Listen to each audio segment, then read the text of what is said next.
Kafka Hibino, a middle-aged, ugly loser who lives in a world filled with Godzilla-like monsters called Kaijus who constantly invade cities all over Japan, dreams to be one of the elite saviors of mankind who take down these monsters. But he is too weak, so instead he works as a sweeper whose job is to clean up the remains of a kaiju's corpse. When monsters like Godzilla, also known as Kaiju, appear all over Japan, the nation goes into a state of emergency, calling all the citizens to run for their lives and head to the emergency evacuation center. One of these Kaijus wreaks havoc in the city, causing people to wonder if it will be the end for them. On the other hand, the government issues a military unit immediately in order to take down these monstrous beasts. Learning the target location and its length of around 60 meters, which is as tall as a skyscraper, many armed military soldiers surround the kaiju from everywhere and fire missiles at it. It screams slightly in pain, as if it were just bitten by a mere mosquito.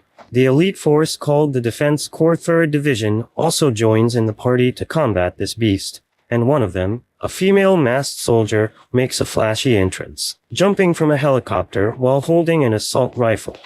Following her entry, many more GIs jump into the fight scene and attack the kaiju, diverting its attention towards them. In the meantime, their leader, the female soldier named Mina Ashiro, aims a specialized weapon made specifically to illuminate kaijus at the kaiju's heart and fires it, causing the kaiju to blow up in pieces, which also makes it clear that humans cannot be underestimated. After the battle, the sweeper team heads to the fight location to dispose of the remains of the monster, which are scattered everywhere around there. While the machines are getting ready to clean up the area, a middle-aged man named Kafka Hibino, who has been watching everything from a distance while enjoying a hamburger, reveals to be one of the workers as well who is supposed to clean the place. Kafka, who is part of a team of lazy losers known as the Sweepers, whose job it is to clean up the mess caused by kaijus, wonders when he will catch a break. They get to their work unenthusiastically, while on the other hand, the defense corps that has defeated the kaiju gets cheered on by the citizens for their successful defensive victory against the monster. Apparently, they have been working restlessly for the past couple of years to defeat these kaijus, and surprisingly, they have never failed or been injured.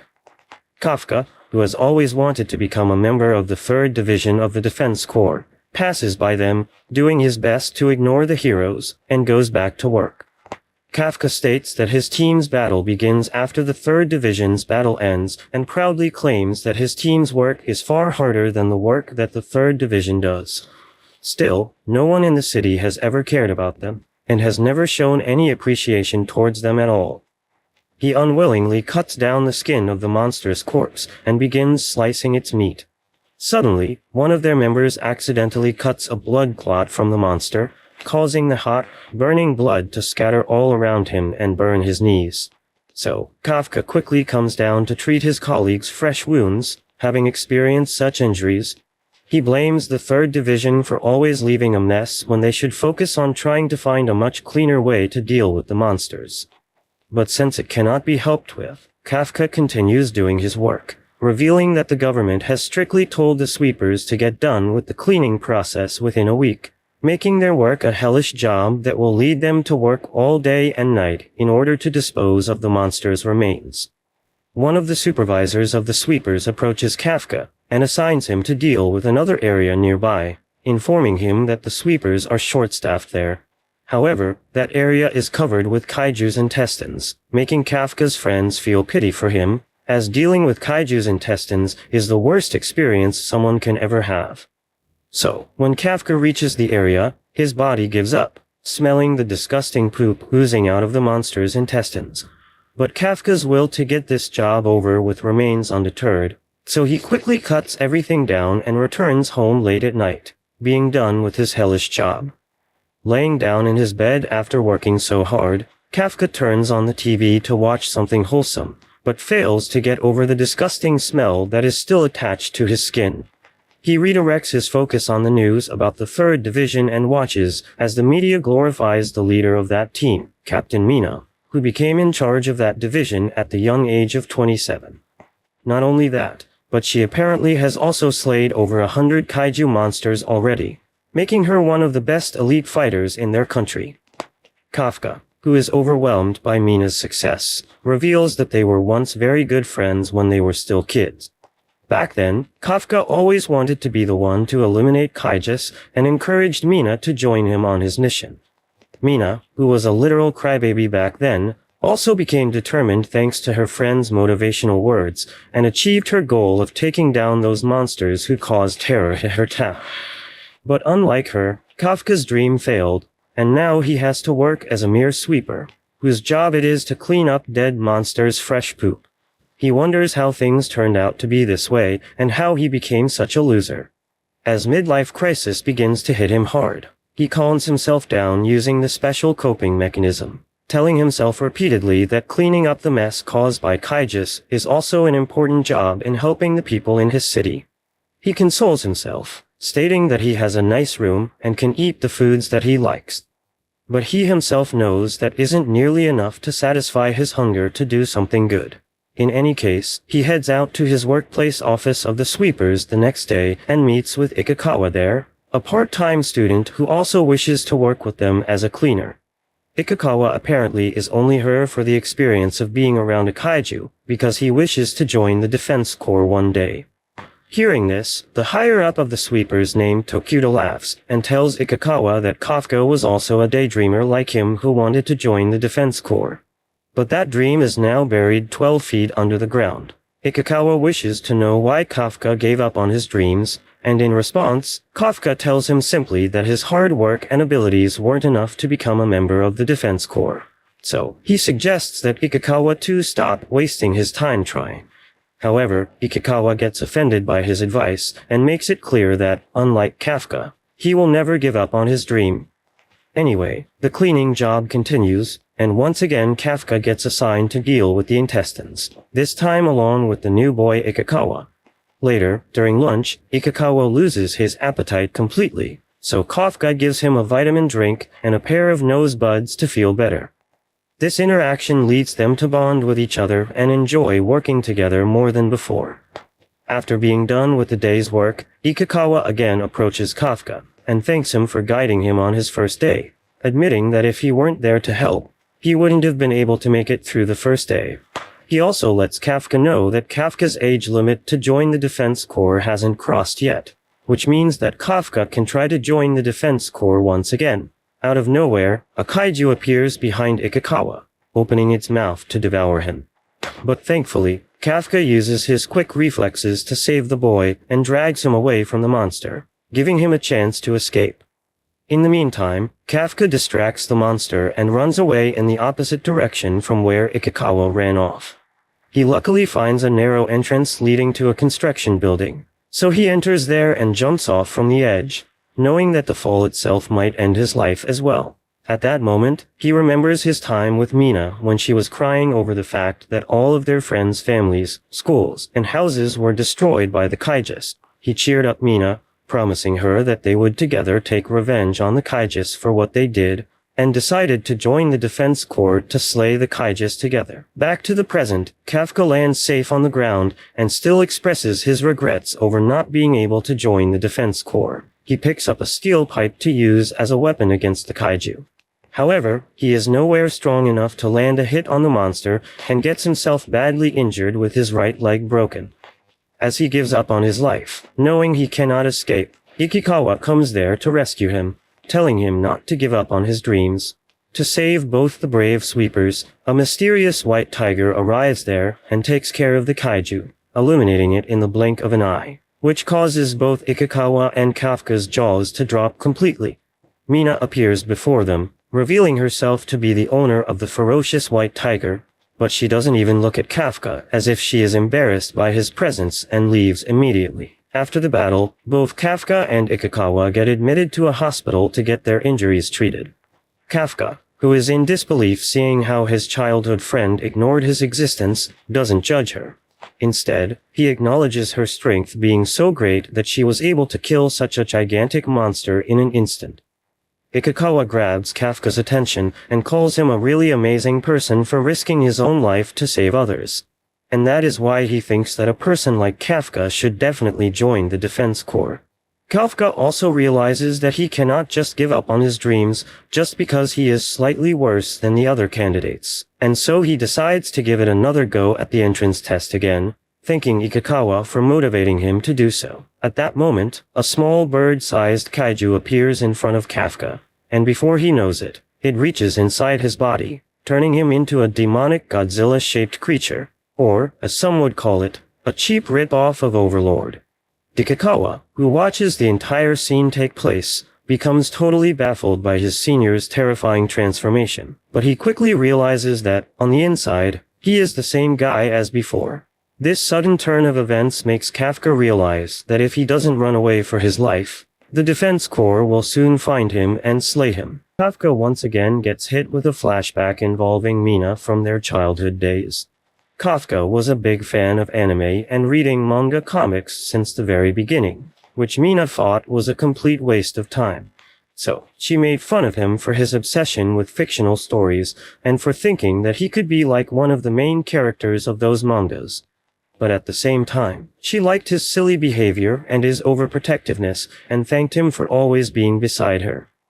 Back to the present, Mina no longer has the same feelings inside her.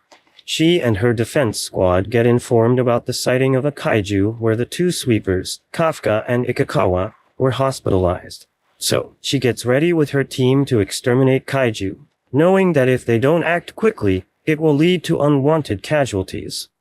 Meanwhile, many social media pages, news channels, and emergency alarms also bring awareness of the kaiju sightings to the people of the town, prompting them to stay alarmed and safe in their homes. On the other hand, at the hospital, Kafka, who has turned into a kaiju, is doing a great job terrifying his fellow hospitalized old man. Ikikawa, being the only understanding person, tries to clear up the misunderstanding, telling the grandpa that Kafka is a human. Kafka also tries to show that a book shouldn't be judged by its cover and gives off a wholesome smile, which turns out to be so terrifying that it causes the old man to become unconscious. Kafka realizes that ugliness sometimes comes with its benefits, as he discovers to have super strength in his current form. His accidental destruction of the hospital walls alarms the other patients, who immediately run off and call the Defense Corps to deal with miniature Godzilla. Ikikawa suggests that Kafka escape from there through the window to not get entangled with the Defense Corps and jumps off before him to give him the courage to also take the leap. Mina's team learns that the kaiju they are pursuing has fled from the hospital. So, they also change their route and rush in the direction where the kaiju ran off. Ikikawa, who can't believe his innocent senior has turned into a kaiju, questions how it can even be possible. While still running away from the sight of the public, Ikikawa turns around to see if Kafka is doing alright and finds out that Bro has mutated even more. It's as if he wasn't ugly enough already. He adds a disgusting attribute to himself as well and eats a bird alive using his parasitic tongue to grab it. After filling his appetite, Kafka reverts back to his original kaiju form when he realizes that more trouble is awaiting them. Ikikawa assumes that Kafka is about to be consumed by his inner demon. But Kafka explains that that is not the case and states that he has a sudden urge to pee. Not wanting to defame himself in public by peeing in the streets, Kafka wonders what he should do to protect his dignity. From what Ikikawa sees, he mentions that Kafka doesn't even have what is needed to do so, to which Kafka reveals that his kaiju version uses nipples to release things. At least men's nipples are finally functional now. Both Ikikawa and Kafka find this method of doing number one to be shocking, but they don't question it too much as they have other things to worry about. Ikikawa thinks that they should get going on their run, but Kafka expresses his desire to end his life, as he now knows no woman will ever think of marrying him because of what his nipples can do. It's mind-blowing that he thinks having piss nipples is the only roadblock to his marriage now after having turned into a monster. Anyway, Kafka figures that he can now join the Defense Corps now that he is super strong. But Ikikawa doesn't think that will ever happen because the Defense Corps is solely against creatures like Kafka, making Kafka realize that he will never be able to re-establish his friendship with Mina again. For now, he and Ikikawa decide to hide behind a locked facility, when suddenly, Kafka senses that something is moving underneath their feet. As he realizes that it's another kaiju that is coming from underground, it breaks out in the open just around the block. Mina gets informed about the second kaiju sighting, but upon learning that it's in the same area where their first target is, she continues moving towards that location with her team.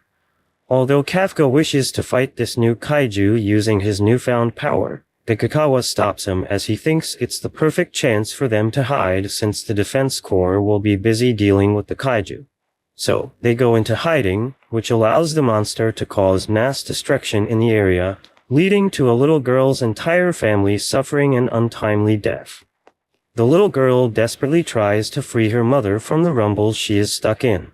Just as the monster comes there to feed on its prey, Kafka arrives there to save the day, and with a sucker punch, he launches the monster away from there. The little girl, who is initially scared by Kafka's appearance, quickly realizes that he isn't bad at all, so she seeks his help, asking him to save her dying mother. As they get busy rescuing the mother from under the rubble, it gives the monster enough time to get back there, telling Ikikawa to take both the mother and child to safety. Kafka gets filled with determination to teach the monster a lesson. He punches as hard as he can with all the energy in him and launches an uppercut with so much power that it causes the monster to burst into nothing but an infinite amount of blood. With every single one of them realizing that Kafka is stronger than the entire defense force. The only question that is left to answer is how Kafka is going to get into good terms with the defense force. The little girl thanks Kafka for saving both her and her mother's lives, which makes him remember the time when Mina was about her age. She also thanked him for always being beside her. They wandered around in the fields, acting like heroes, as they both wanted to become one. This memory makes Kafka realize that he needs to join the defense force to be able to stand by Mina's side once again, and that desire itself lets him revert back to his human form again. Soon after, when Mina arrives with her team at the place where the monster appeared, she learns that a third party has already dealt with it, leaving only blood stains scattered everywhere. Wondering who this mysterious hero might be, Mina questions the living witness, who is none other than the little girl. As she asks the girl about who did this, the little girl claims that she saw a regular man-sized kaiju who destroyed the monster with a single uppercut.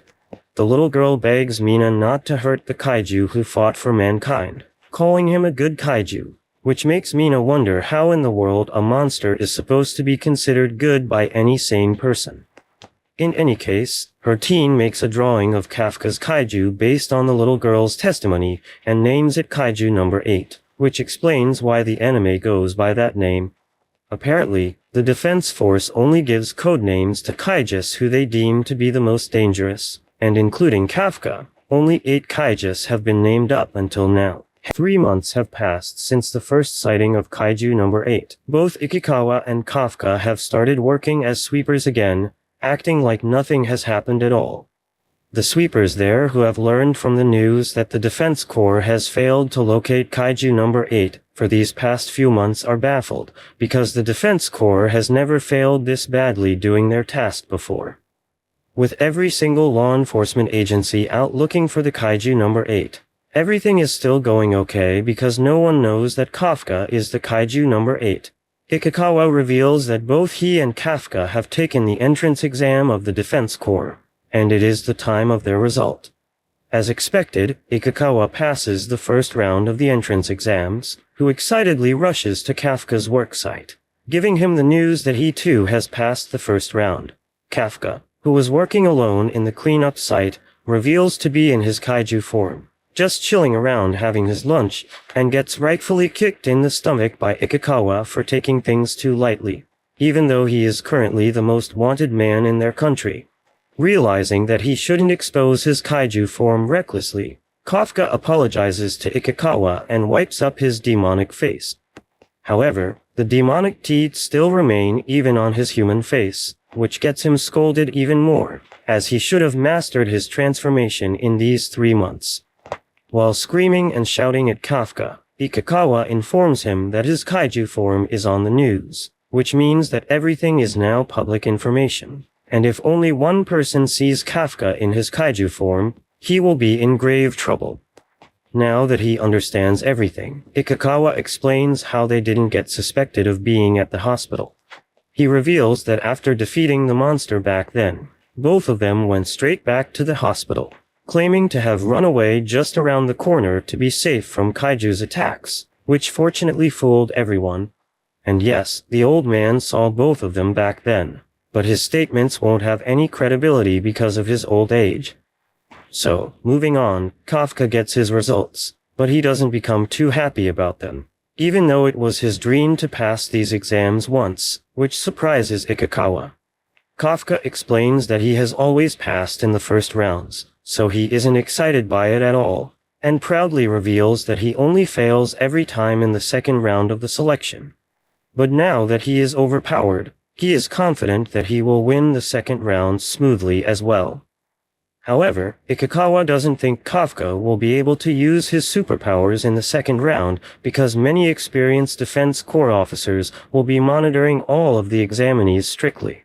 Even so, Kafka wants to try and give it his all, because it is indeed his last chance to catch up to his old friend Mina. So, with both of the sweepers' goal of passing the second round, they start considering themselves rivals and get ready for what's about to come soon. Kafka tries to open up a bottle, but because he is too weak, he transforms into his kaiju form and opens it, which instantly makes Ikikawa realize that this cheater is about to get into big trouble in the second round. Anyway, 10 days later, the Defense Force Selection Test's second round is held at the West Tokyo venue. The two sweepers, Ikikawa and Kafka, arrive at the test site and are amazed by how big the Defense Force's headquarters in West Tokyo is. They notice that many armed soldiers are everywhere in the area, prepared to take care of any troubles, which makes Kafka realize that if he accidentally transforms there, he will be sent to an isekai world before deleting his browsing history. Many more candidates arrive there. One pink-haired guy on his bike, a green-haired hobo on foot, and a blonde in his tracksuits, who all motivate Kafka to give it his all against these youngsters. A rich young brat with 2 ponytails also arrives there, revealing to have her own butler, which means she probably already has connections who will let her enter the Defense Corps. She tries to get Kafka's attention, referring to him as uncle, and tells him to move his trash truck as she wants to park her luxury car there. Kafka mentions that there are many open spots, but the rich brat makes it clear that she wants her car to be parked there because she feels like it. As she picks up a fight with Kafka, the old man, he gets furious and decides to teach her some manners. But she shows how strong she is by lifting up Kafka's truck with her bare hands and throwing it away, making it clear that she cannot be messed with. Proudly introducing herself as Kikuru Shinomiya, just after throwing away Kafka's company car, she comes close to Kafka, accusing him of smelling just like how a kaiju usually smells. To avoid any suspicions, Ikikawa steps in, telling Shinomiya that Kafka only smells like a kaiju because he is a sweeper whose day-to-day work is to dispose of kaiju corpses. Ikikawa also mentions that he himself is a sweeper, which makes Shinomiya question what these lowlifes with no social status think they are doing here taking part in the Defense Corps examination.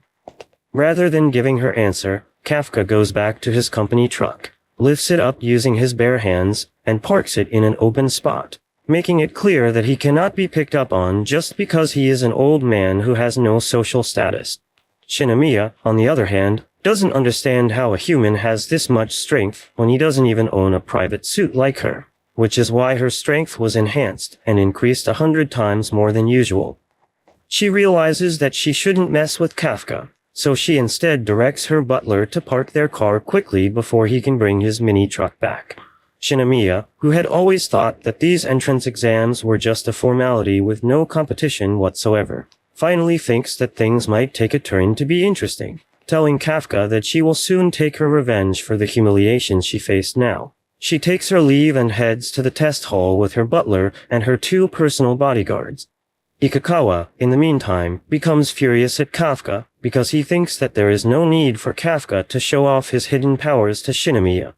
He has already told Kafka many times that he cannot use his powers recklessly, as if something figures out that something is fishy. He will die at the hands of the Defense Corps, or, worse, become a lab experiment for the government. Realizing that he shouldn't have shown her powers to Shinomiya, Kafka apologizes to Ikikawa and promises that he will be more careful next time. Anyway, they get going and head inside the Defense Corps examination center, both fully determined that they will pass the test at any cost. The second round of the entrance exam soon begins, involving many physical tests, which causes Kafka to struggle in his human form. Even though he has worked really hard these past couple of months, he is failing to keep up with others and, in the end, barely completing the stamina test. He learns from Ikikawa that their next part of the physicals will be the fitness and aptitude test. Because not everyone has the talent for being an aptitude, Ikikawa suggests that Kafka give it his all in the fitness test.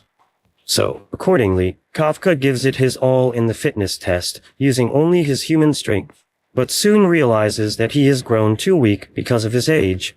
Being left behind, Kafka considers using his powers, but because of Ikikawa's warnings, he doesn't do it, and as a result, gets ranked in 6th place, from the bottom of the ranks, that is.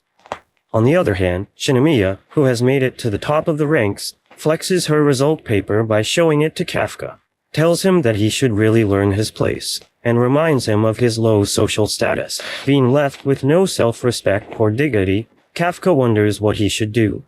But because he doesn't want to make the test unfair for others by using his kaiju powers, he begs Ikikawa to give him his invaluable guidance.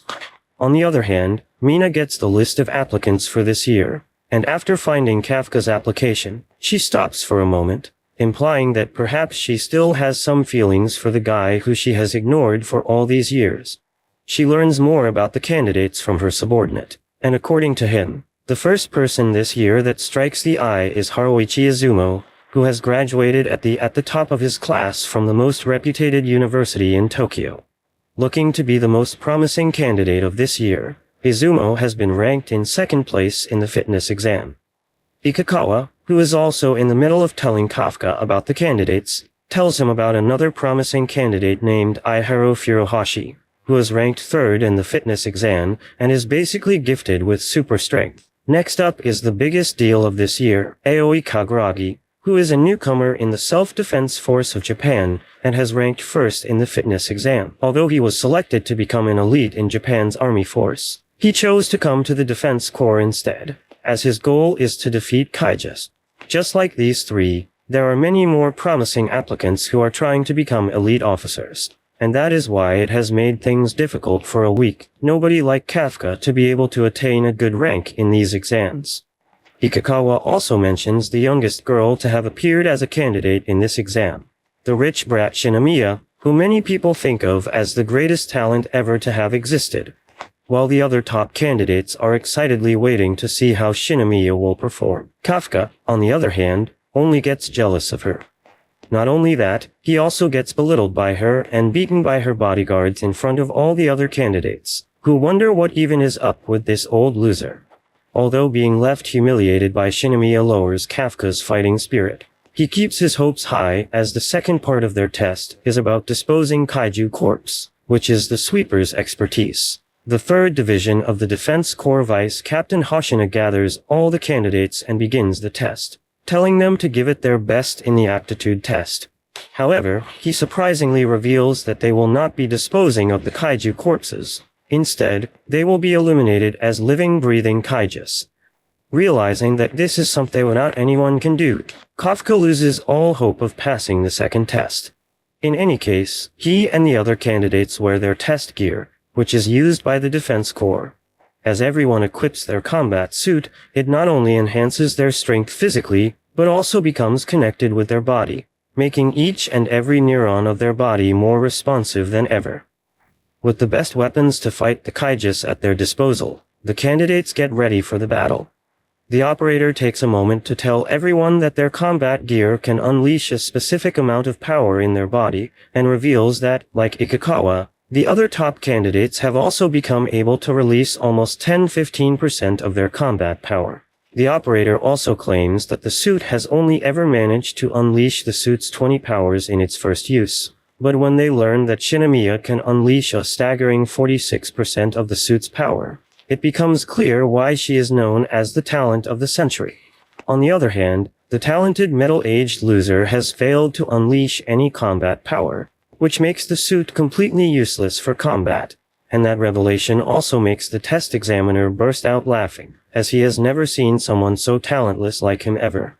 Kafka tries to squeeze out his potential by bending his knees, but we all know what will happen if he continues to squeeze things in that position. Seeing Kafka trying to take a dump with his face all red, the test examiner Hoshina once again bursts out laughing, wondering what a comedian is doing in the Defense Force exam. Shinomiya, on the other hand, who has seen Kafka's super strength, gets annoyed at Kafka as she knows that he is deliberately hiding it from everyone.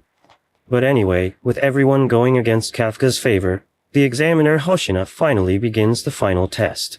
The instructor, Hoshina, takes all the participants to the field for the next stage of their competition. He tells them they will be fighting Hanju and 36 Yaju. They were the Kaijus that attacked the city some months ago, and they have been captured as test objects. They are risky and fearful, and as a result, a drone will be following all the participants to find out if they are terribly injured. If a participant is injured in such a way that he won't be able to continue, such participant will be given a shield and removed from the competition. However, it will also mean the participant has failed. Hoshina tips them all with the fact that that stage of the competition is the worst of it, and it is risky, so he won't advise any of them to participate, but if they want to, they should go. All the participants start the game, and they all watch as Kikaru rushes to climb the walls and kill the monsters. Within 2 seconds, she has successfully defeated Yaju 12 and Yaju 3. Ikikawa and Kafka watch her as she does all of these, and they wonder why they can't be as good as her. Kafka calls Ikikawa's attention, telling him they have to kill some of the Yajus too. On the other hand, Ikikawa also feels inspired to fight and claims that it is his line, and he has to kill enough of Yaju too. Unfortunately, they do not have any equipment to aid their shooting, and they aren't armed for combat. This makes them so annoyed, wondering how Kikaru can defeat so many Yaju while they can't do anything. As they wallow in this, they hear another announcement from Hoshina, who informs them that Mina Ashiro is also there to engage in the competition, and they should welcome her with their great works. Thinking of the history he has with her, Kafka doesn't want to lose it all. He asks Ikikawa if he knows the reason why the seniors have decided to use drones and stalk them. He feels if it is to know the number of Kaijus that each of them killed, they can do that by checking the sensors of their body. Hence, he thinks the reason is to find out how they are going to participate in the combat, the emotional intelligence of all the fighters, and how they make difficult decisions in face of danger. As a result, even if they don't have combat weapons to fight the Kaijus, they should aid the others who are more equipped for that purpose. Ikikawa thinks about his suggestions, and they leave to aid the others. They watch some of their colleagues trying to shoot a kaiju to no avail, and when Kafka looks well, he realizes he has once fought that kaiju before. He gets the key of how to defeat it, and he throws a grenade at the kaiju.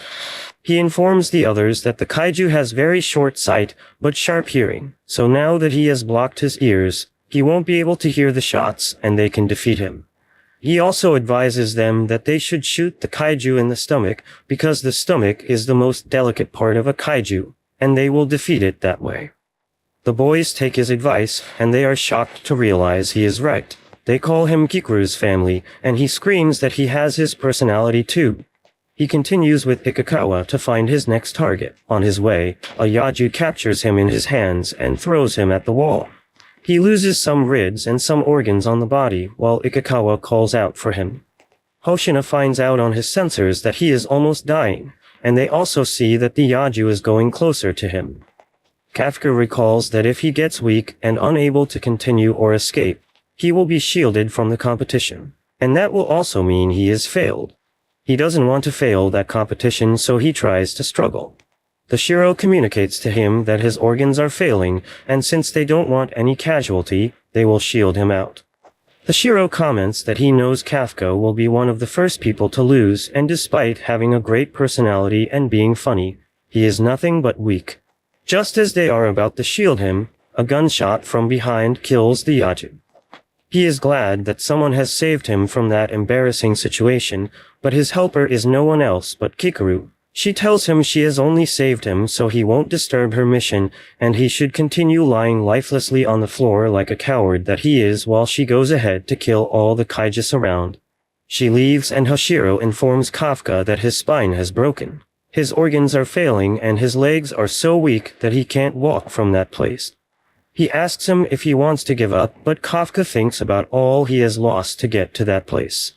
At that point, his manpower is at 0, and there is no way he can survive. He screams and says he isn't giving up.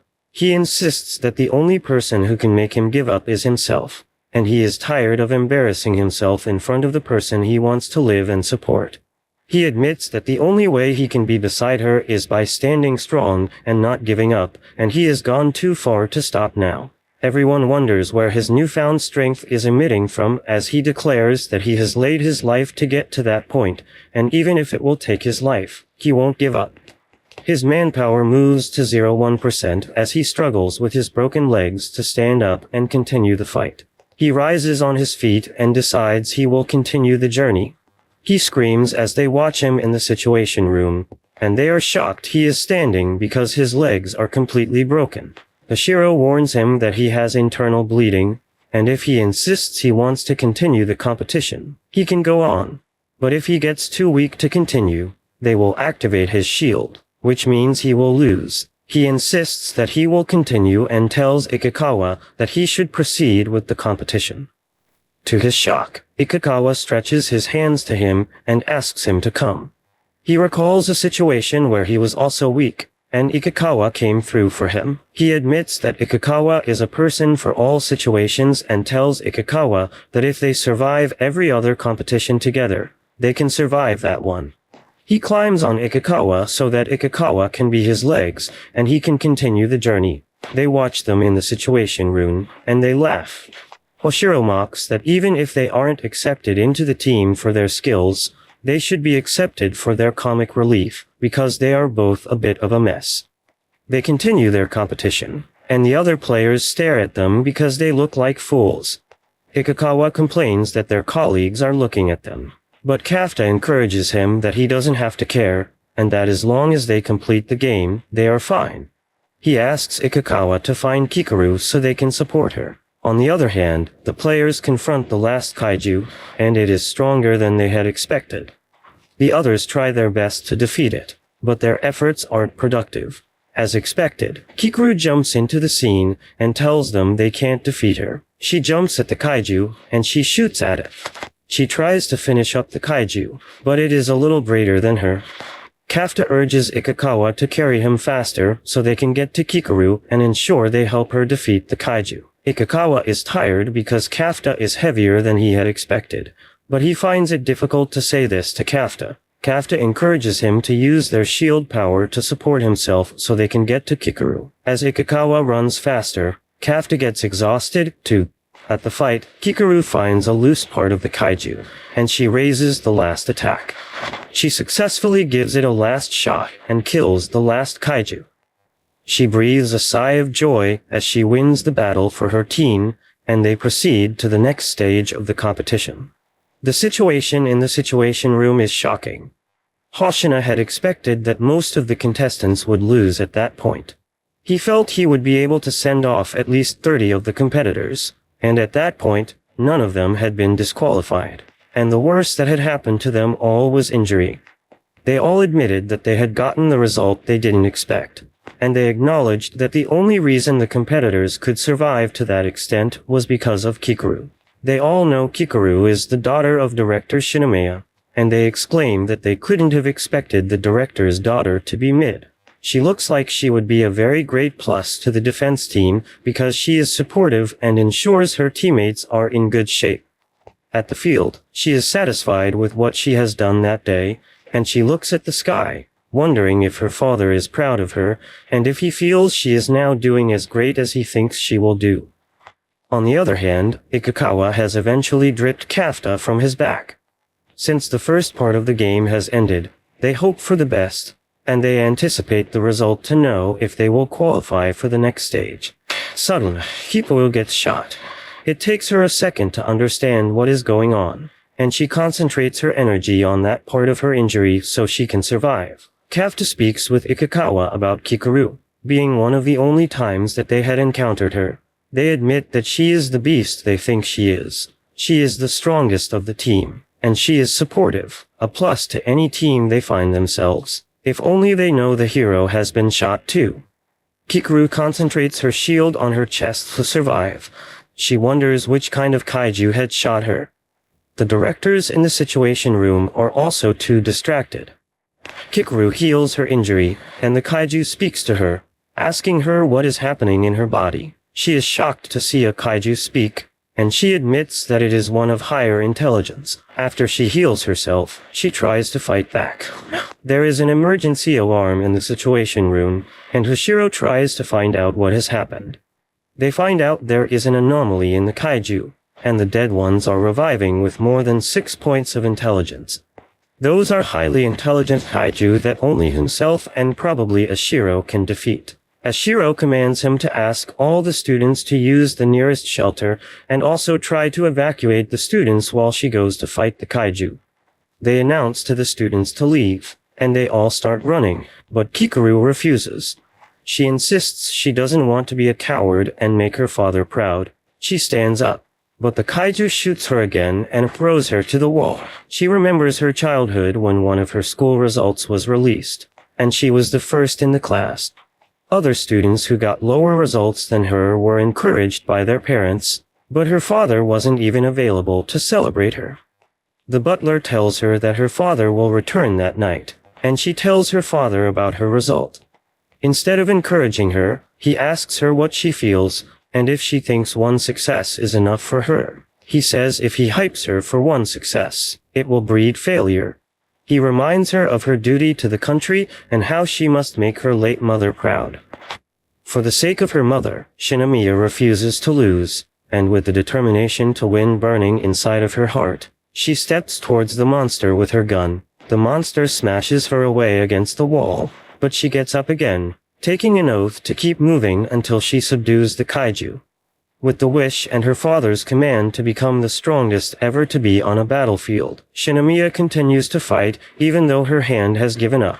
As she unintentionally drops the gun from her hand, she realizes that the bones in her hand have broken into pieces, meaning that there is no way she can continue. Meanwhile, the examiners, who have been keeping a keen eye on Shinomiya, send aerial support to assist her. Knowing that something's wrong, and as they get the visual of the kaiju, it baffles them as no other kaiju prior to this one has shown such amazing regenerative abilities. The lead analyst also notices that the kaiju is gathering energy inside its horn to release a massive attack on Shinomiya. So, she immediately informs both Mina and Hoshina, who rush to save her as she is the greatest talent in this century. Unfortunately, they did not reach there in time, causing Shinomiya to give up and bend on her knees, accepting her death by the kaiju. At death's door, she apologizes to her father for letting him down and for not being perfect enough. Kafka comes there just in time, telling Shinomiya to not give up just yet and rescuing her from being blasted away by the evolved kaiju. Speaking of which, he himself evolves into his kaiju form in order to fight the kaiju and, without any hesitation, shows her his true overpowered form. Meanwhile, the other candidates continue to fight the kaijus and begin evacuating the area, as all of the kaijus in that area keep on regenerating over and over.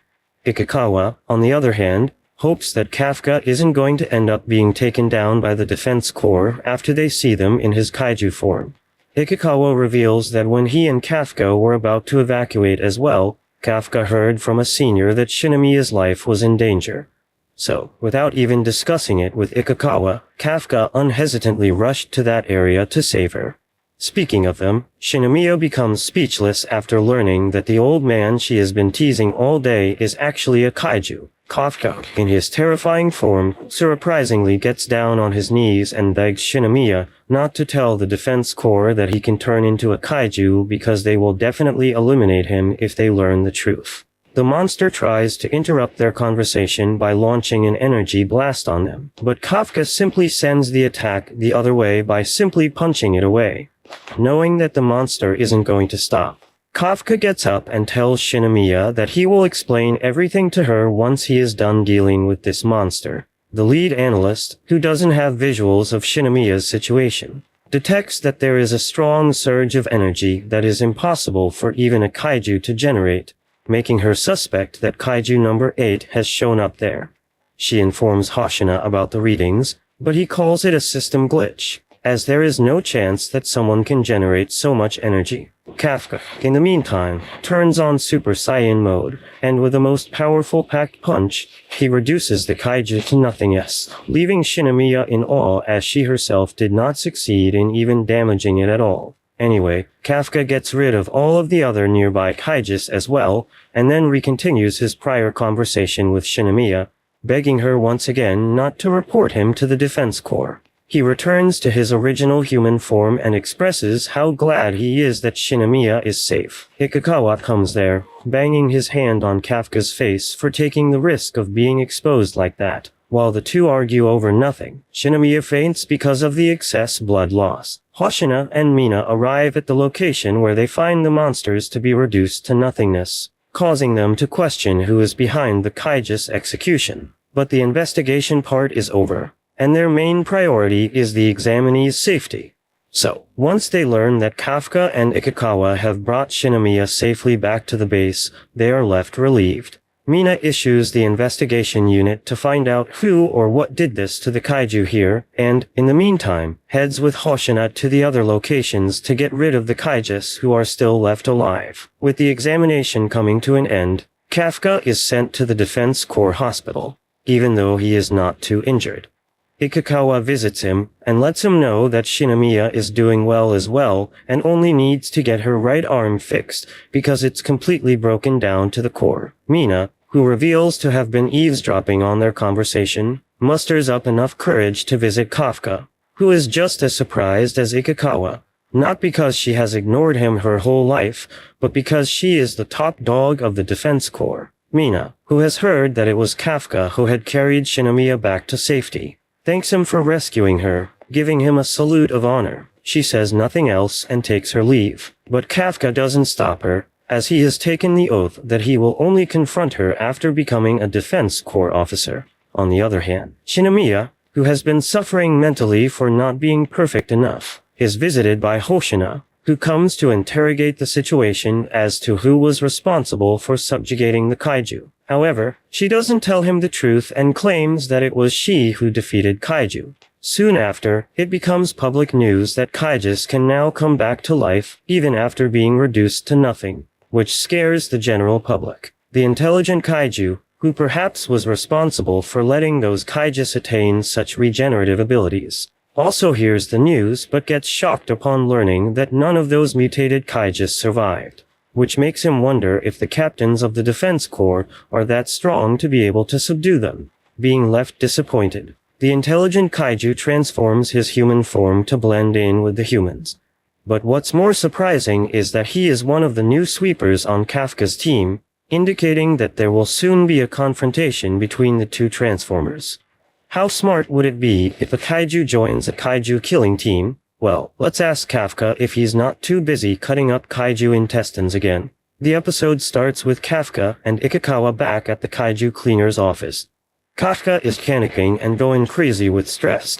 He grabs Ikikawa and shakes him violently, blaming him for making him suffer like this. If it weren't for his encouragement, Kafka wouldn't have tried applying for the Defense Corps again.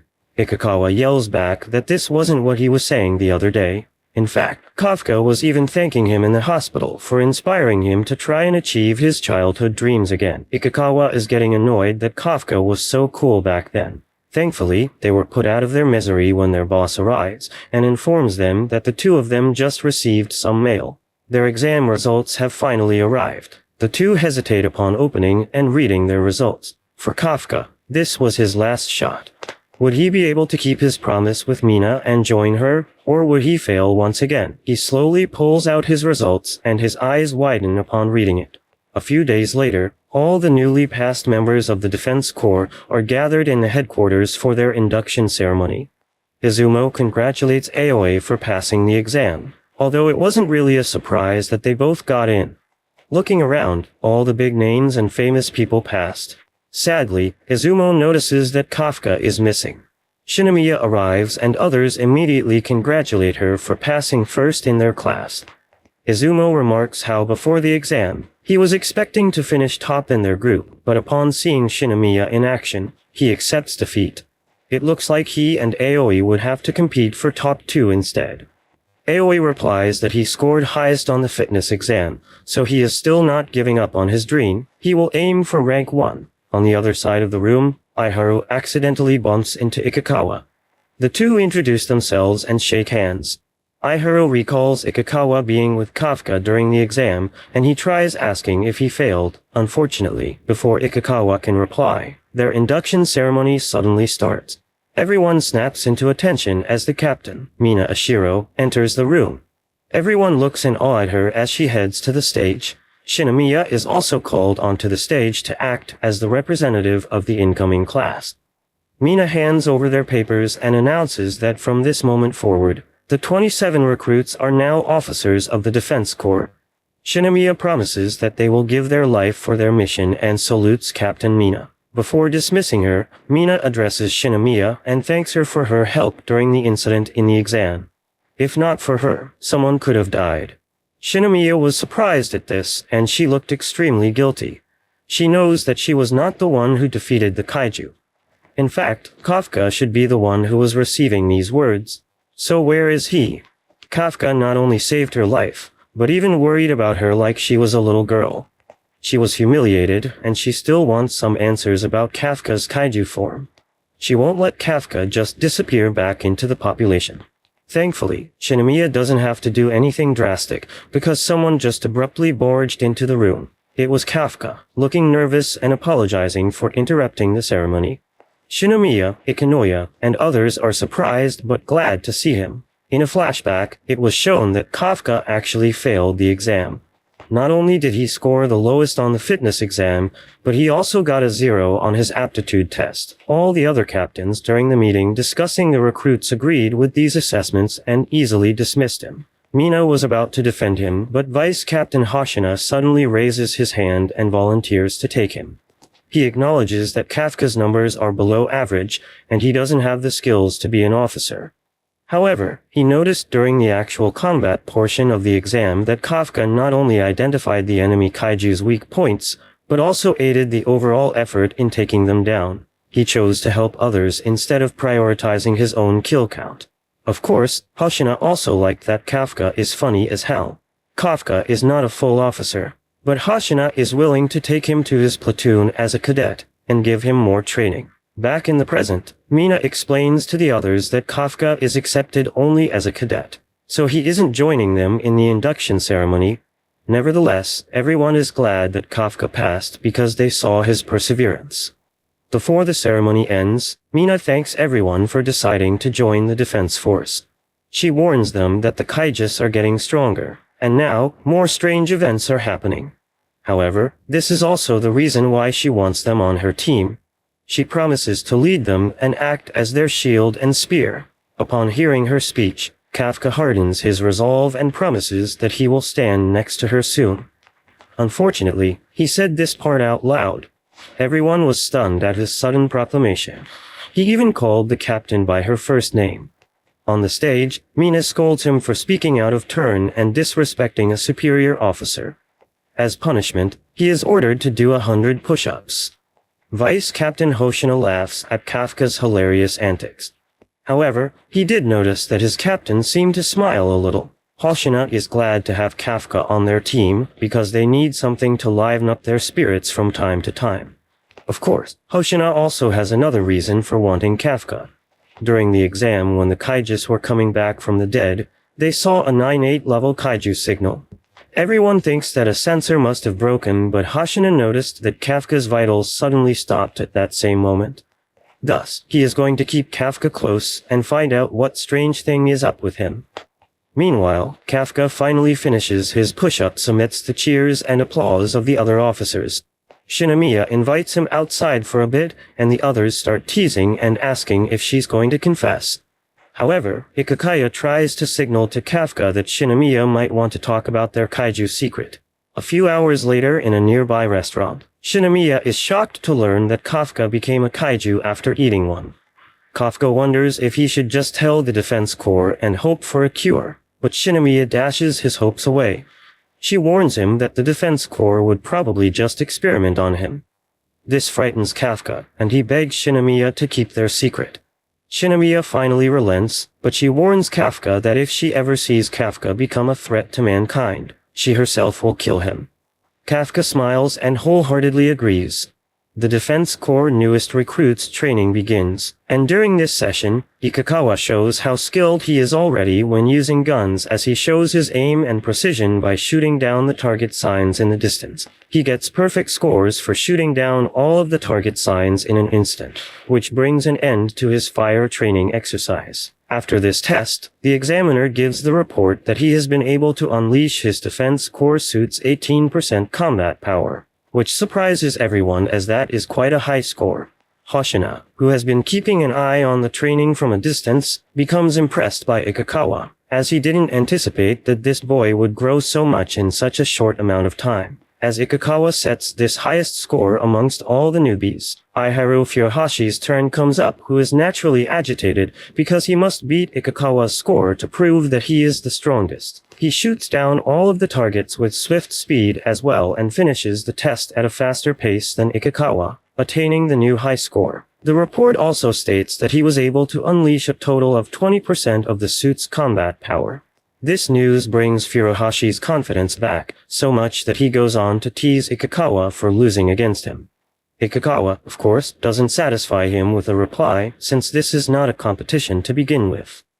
While Furuhashi is busy taunting Ikikawa, Shinomiya, in the meantime, finishes her test in under a minute, setting new standards of her own and releasing an outstanding amount of 55% combat power from her suit. She mocks both Furuhashi and Ikikawa for fighting like a bunch of babies when their combined score is much lower than hers, as she makes everyone realize how mediocre they are in comparison to her. Aoi Kaguragi and Haruichi wonder how they will ever be able to top her. Speaking of getting top scores, our main man, Kafka Hibino, scores the bottom score and finishes the test in 7 minutes of time. Hey, at least he was able to release the suit power by 1%. Unlike last time, Kafka himself becomes overjoyed to learn that he was able to turn his 0% score into 1 and begins to tease Shinomiya, saying that he will soon overtake her. But his instructor, Hoshina, brings him back to reality and makes it clear to him that, at his current growth, he will never be able to become a full officer of the Defense Corps. With Kafka calmed down, Hoshina brings an end to the new recruits' fire training session and tells them that their overall training will end if they all take 10 laps around the perimeter. As some of them begin to complain because of the sudden task, Hoshina increases the lap round to 15 and sends them away. Hoshina's analyst, in the meantime, notices how many rivalries amongst the recruits have already grown and thinks that they themselves will make each other better by competing against each other consistently. After the end of the first training day, Kafka and Ikikawa go for a nice long bath together, where they complain about what a heartless man Hoshina is. Furuhashi yet again tries to pick up a fight with Ikikawa and comments on his flat biceps, telling him to build some muscle if he doesn't want to be called a woman. However, Ikikawa, who doesn't think that Furuhashi's muscles are any bigger than his, tells him not to make any stupid statements. Kafka, on the other hand, who has the biggest muscles in town, tries to show off his six-pack abs when accidentally it turns into family pack size, revealing that he was just controlling his breath to make himself look bulky. Furuhashi burst into laughter seeing Kafka's dad bod, which triggers Kafka's ego, prompting him to pick up a fight with the youngster. At that moment, Kaguragi enters the shower, revealing his Terminator body, which itself humiliates Kafka, Ikikawa, and Furuhashi, prompting them to hide their petty bodies underwater. At that moment, they all realize that flexing their muscles does not matter, and what only matters is their results in the Defense Corps.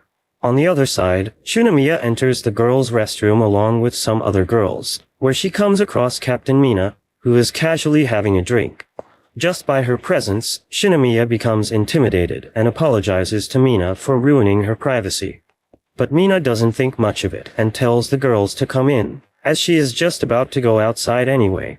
Shinomiya, while heading inside, takes a look at Mina's body, which surprisingly doesn't have many muscles.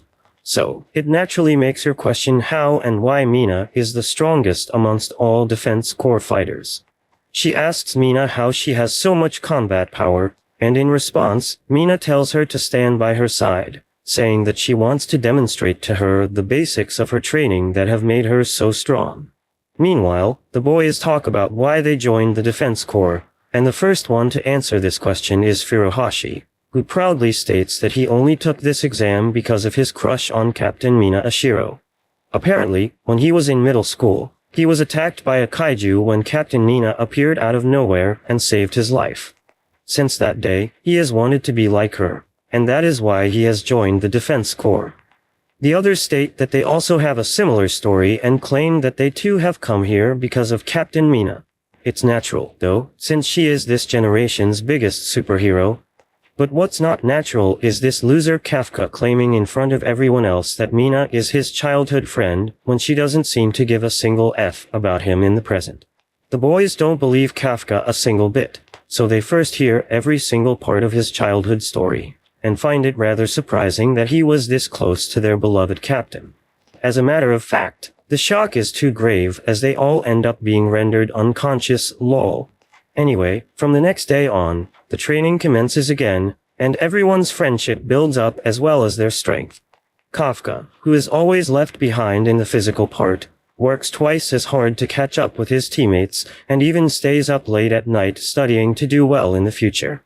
One night, the vice captain, Hoshina, who claims to have heard everything that Kafka has said about him being friends with Mina, questions him about it. He sees his determination to become the best of the best, just so that he can stand beside Mina. So he gives him a heads up not to get too attached to his teammates, as many of them will end up losing their lives in the near future. At that very moment, the emergency bell rings, which wakes all of the new recruits up, making them realize that it is the calling for their very first mission. That it was 3 a.m. and every officer was already ready and waiting in the Defense Forces operation room. Captain Mina asks a nearby officer for an update, and she learns that evacuation has already begun and is still ongoing. The epicenter of the Kaiju signal is located in Sagamihara, and all civilians surrounding it are being evacuated by the military. Military trucks and civilian buses are being used to move all those people. The Japanese military has also established an artillery regiment command post in a nearby mall parking lot. The Kaiju first appeared at Kanagawa Fault and is traveling underground while still continuing to grow in size. It only appeared now because it has entered its breeding phase. In addition to the big Kaiju, multiple little ones also sprung up in its vicinity. Mina decides that their best bet to defeat the enemy with minimum collateral damage is to stop it in Sector B of their map. She herself will handle the big one while Sector E will be a sniper base. From there, they would be able to target the enemies through the highway. She salutes everyone and bids them good luck. A few minutes later, all the stoplights are red with Kaiju symbols, and the Defense Forces trucks are driving past them at breakneck speed to respond to Sagamihara. They've checked their weapons and Vice Captain Hoshina asks if everyone is ready. All the rookies look nervous while Shinomiya only stares at Kafka. She still couldn't believe the Kaiju they call No. It is him, but she hopes he won't disappoint her. Meanwhile, Kafka is busy with his own problems. He was about to throw up due to overeating. Everyone immediately panics, and their truck is filled with shouts as Kafka controls his nausea. In another part of the city, all the evacuees are safely waiting in the mall, while the anti-Kaiju artillery takes position.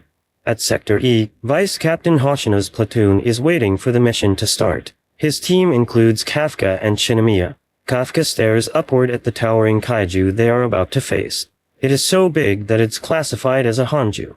Hoshina explains to everyone what their specific goals are, while the captain's team will handle the large Kaiju. Their group would deal and eliminate the smaller ones called Yaju. Their current area is deliberately clear of important buildings or important transportation routes, so they should prevent any Yaju from leaving the area. The other teams include Ikuruga's platoon in Sector F, which includes Ikikawa, and Nakanishima's platoon in Sector J, which includes Izumo and Aoi. Their job is important because it would determine how much collateral damage the Kaiju might cause. They have to prevent the destruction of more important buildings like schools, malls, and others. Of course, the platoons with rookies in them are in the rear sectors E, F, and J. This also means they are the last lines of defense. Hoshina then reminds everyone that no matter what their test scores were, that doesn't mean anything. What is important is the lives they save on the battlefield. Everyone cheers and hypes themselves up for the battle ahead. The JSDF reports to the defense force that they have finished their evacuation. The defense force relays to everyone the news, and that Captain Mina will engage in 8 minutes. Ikikawa messages Kafka, and asks him how he's feeling. Kafka replies that he has to show he can be an officer. During training, Hoshino warned Kafka that he might get fired in 3 months. He is feeling nervous and panicked now, but he also feels excited. Ikikawa smiles and assures Kafka that their first mission will be a big success. Their headquarters then announces that Yaju has been spotted in Sector E. The crab mushroom hybrid monsters are crawling all over the streets. Kafka bids goodbye to Ikikawa and dons his mask. Shinomiya and the others jump off the buildings while Kafka carefully climbs down. In the air above, a helicopter opens up and Mina readies herself for battle. She had reached the sniper point. Their headquarters instructs the JSDF to fire their artillery and push the large kaiju into Sector B. The artillery starts their barrage, and even their helicopters start firing their missiles, feeling their explosive impact. The kaiju slowly walks away and towards Sector B. From the rooftops, Hoshina is watching the whole operation and wishes his juniors to do a good job. Kafka, Shinomiya, and the other members of their platoon are waiting for the Yaju to reach their position. Kafka can tell that the suit is already helping him feel calm. He steps forward, readies his stance, and unleashes the suit's combat power. In the blink of an eye, he was quickly tossed away as a Yaju ran into him. Shinomiya scolds him and reminds him that his combat power is still 1%. Meanwhile, another member of their platoon is getting annoyed that they have to babysit the rookies.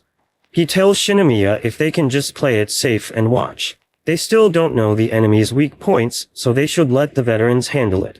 A gun blast suddenly slices past the officer and blasts a nearby Yaju, causing it to explode. The officer was shocked, but Shinomiya just calmly accepts his orders and replies that she will play it safe and blast at the enemy weak points. She lands into the side of a wall and rains fire down on the Yaju, killing a group of them instantly. The officer couldn't believe his eyes. Shinomiya's firepower is not at the level of a rookie. Meanwhile, Kafka gives Shinomiya a thumbs up from under a pile of garbage he landed in. In Sector F, the other platoons are also battling with the Yajus. Furuhashi manages to kill several while sliding down a building. He was about to boast to Ikikawa, but his eyes widened when he witnessed Ikikawa killing an extra large one. Ikikawa explains that he had swapped his bullets from burst rounds to freeze rounds, slowing them down. However, he's still not satisfied. He needs to get better so Kafka doesn't have to transform anymore. In Sector J, Heioi and Izumo are fighting their own group of enemies by a trainway. The other officers are amazed and confused why this year's recruits are so awesome. They pointed out to their platoon leader, Nakanoshima, and complained that they are losing their self-confidence. Aoi and Izumo are just competing with each other to see who gets the most kills. The platoon leader, Nakanoshima, notices how skilled the recruits this year are. She realizes that Kaguragi is like a wild child who likes to make a mess, whereas Haruichi is the clean type who finishes the kanjis with pure precision. As she sees them acting so skillfully, it triggers her cougar mode, prompting her to salivate like a total creep. Nakanoshima was already informed by Vice Captain Hoshina about these promising rookies, who have shockingly unleashed a tremendous amount of combat power already from their combat suits. She also notices that the top rookies are motivating the other rookies to improve, and that's why she thinks the current year's recruits will soon reach the top, taking over the veteran ones. Meanwhile, the observation team leader, Akanogi, verifies that the sector named Juliet no longer has any kaijus around, so she tells Ishikawa's platoon to advance to the next sector. Kafka learns the news and becomes amazed to learn that both Ikikawa and Furuhashi have been fighting on the front lines and are the main contributors to all of the kaiju subjugation. As Kafka realizes that everyone else except for him is working as little as possible, it makes him desperate to find a way to help them. Since he is a total weakling in his human form, He is good for nothing and is forced to hide around the corner. So, he does what he is actually capable of, which is being a sweeper, and starts stabbing around a dead Yaju's body. He fails to find the core of the Yaju where it should be and realizes that since this Yaju is a fungal-type kaiju, its core might be stored somewhere else. As he finds the core at the base of Yaju's neck, he immediately gives the report to the vice captain, Hoshina, informing him that these cores are hard and serve as Yaju's backbone. Kafka determines that these types of kanjis need to be hit from the sides to get the most effective outcome. He also discovers that it has reproductive organs, which are the white bumpy balls near their backside.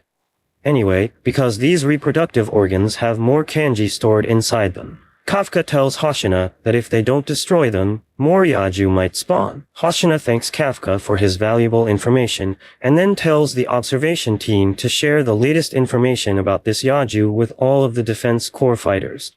Akanogi accordingly shares all of the information regarding the reproductive organs with all of the Defense Corps officers, and also includes information about the Yaju Corps. Kafka is now relieved that he was able to somehow help the Defense Force. Wanting to help more, he decides to neutralize all of the other corpses of the defeated Yajas. Although I don't think Kafka will be able to improve physically if he continues to work like a sweeper, Kafka thinks that he will certainly be able to be by Mina's side one day at this rate. Well, props to him for being high and delusional without even having any brownies. The Hanju, in the meantime, reaches the designated combat initiation point, so the defense force initiates an attack on it. They target its legs to immobilize it, while on the other hand, their captain, Mina Ashiro, prepares to deliver the final blow to it from a distance. She charges her mega weapon and locks the target on the Hanju. But before firing her shot, she takes a brief moment to look at Kafka and gets ready to show him that she is the best in this league. She unleashes a whooping 96% combat power from her chute, and then fires her chute, instantly reducing half of Hanju's body to nothing. Kafka, who witnesses this phenomenal attack power coming from Mina, realizes that she is in a whole different league from everyone else, and that makes him question whether he will be able to reach a stage where he will be able to stand beside her. Mina gets ready to fire the second shot since the first shot wasn't able to fully destroy the Hanju's core, and as she does so, she successfully manages to take the life of the Hanju. However, she doesn't stop there and fires the third shot even though it is already dead, which shows that she just wants to show Kafka and the others how much firepower she has at her disposal. She doesn't stop there and yet again fires the fourth shot at the dead Hanju, making Kafka realize how incredible she really is. Hoshina approaches Kafka, asking him if he wants to quit his dream of being beside Mina as her vice captain now that he has seen how much strength she has. Kafka turns the table on Hoshina, asking him if he is worthy to stand beside her. Hoshina proudly states that his combat power is nowhere as good as Mina's when it's about taking care of opponents from a long distance, but he claims that he is actually the best when it comes to close combat and backs it up, demonstrating how skillfully he can chop down a kaiju without even moving a muscle. Hoshina's family has apparently been kaiju hunters for a long period of time, and that is why he is genetically gifted when using a sword against these monsters. Kafka finally understands why both Hoshina and Mina are known as the most powerful members of the defense force. So, without any further ado, Hoshina gets ready to do the actual job, reminding Kafka that the dead Hanju has many eggs inside of its gigantic body, which also needs to be exterminated before it can create countless Yajas. The yogis swarm out moments later, so all of the Defense Corps members get busy to do the cleanup job. The newest recruits also join in, even though they are very tired since this was their first mission. But they know that they have to put in their best efforts to be recognized as a Defense Corps officer by Hoshina. Speaking of Hoshina, he acknowledges how resilient these newest recruits are and especially makes comments on Shinomiya and Ikikawa, who have been performing their best in this mission. Furuhashi, on the other hand, who has been failing to keep up with Ikikawa, follows his lead to the next sector of the area when they come across a member of the sweeper team who is in the middle of investigating Yaju's corpse. That guy is, of course, none other than the Kaiju, who can transform into a human, and he is clearly pissed because the secret of these Yajas having reproductive organs has been found. So, he decides to vent out his anger on the ones who have approached him at the wrong time, Ikikawa and Furuhashi. That's it for this video, guys. Thanks for watching, and do subscribe, or I'll break up with you. Bye. On the other side, 3 members of the sweeper team are sightseeing from a distance. Using binoculars, they try to find their old mates, Kafka and Ikikawa, but still fail to locate them inside the destructive zone. Because they aren't able to see them even from up here, they wonder if Kafka and Ikikawa are doing okay since this is their first mission. One of the sweepers mentions that their new recruit is missing, but the others don't think much of it and assume that the guy must have locked himself in the bathroom, because that is what he does the most. But what they don't know is that the rookie they are looking down on is the biggest kaiju villain, and perhaps the mastermind behind the creation of kaijus. Who knows? No spoilers in chat. Speaking of the villain, he is still looking at the corpse like a creep, so Furuhashi steps up, not knowing he too is a kaiju, and tells him to run away since this place is very dangerous at the moment. However, instead of saying anything to Furuhashi, the guy points his finger at him, which mutates in the blink of an eye, making Ikikawa instantly realize that the guy is serious trouble. So, he instinctively tells Furuhashi to duck, but before Furuhashi can even react to the guy's attack, he gets shot by him. Fortunately, he doesn't get hit on his heart. So he lives for now, but starts bleeding heavily due to the Kaiju man's attack. The Kaiju man blames his new form for not being able to shoot properly, indicating that he hasn't adapted to his human body yet. Furuhashi begins to scream in Heya, realizing that the bleeding isn't stopping, even though it should be neutralized because of the power of the defense core suit. Ikikawa tries to calm him down, telling him to utilize the suit's power to stop the bleeding. While Furuhashi is busy regaining his composure, Ikikawa moves his focus towards this kaiju man, whom he realizes must be similar to what Kafka is. However, once the kaiju man returns to his true form, Ikikawa realizes that this humanoid isn't a human taking the form of a kaiju, but a kaiju taking the form of a human. Ikikawa relays the news to Furuhashi, informing him how dangerous their current opponent is, as he is the one who was responsible for taking down the best of the newest recruits, Shinomiya, the kaiju man, who explains that he was just about to return home, changes his mind and decides to take one of Ikikawa or Furuhashi as a specimen to conduct experiments on them since they are valuable defense force officers. Ikikawa realizes that he is as good as dead in this situation, so he immediately contacts his platoon leader, Ikuruga, informing him that he has encountered a mysterious humanoid kaiju. But unfortunately, his message doesn't reach Ikuruga because the kaiju man has messed with his communicator. The kaiju man proudly reveals that he has not only messed with Ikikawa's communicator, but has made it so that the entire surrounding area becomes completely undetectable from the outside world, meaning that no one will be able to interfere with his business. Apparently, it is a trick of his to stay hidden among humans, and according to him, it works well for hunting humans as well. In any case, the kaiju man points his finger towards Ikikawa again with the intent to knock him down. But Ikikawa skillfully dodges his attacks, well, until he fails to dodge anymore and is forced to fall down on his knees, struggling to even move. When Shinomiya told him about this kaiju man, she said that the kaiju man is able to use some kind of magic, which allows him to shoot from his fingers. So, that is why he is able to dodge the kaiju man's attack by anticipating his hand move. This makes him confident enough to fight back and shoot at him with his ice bolt.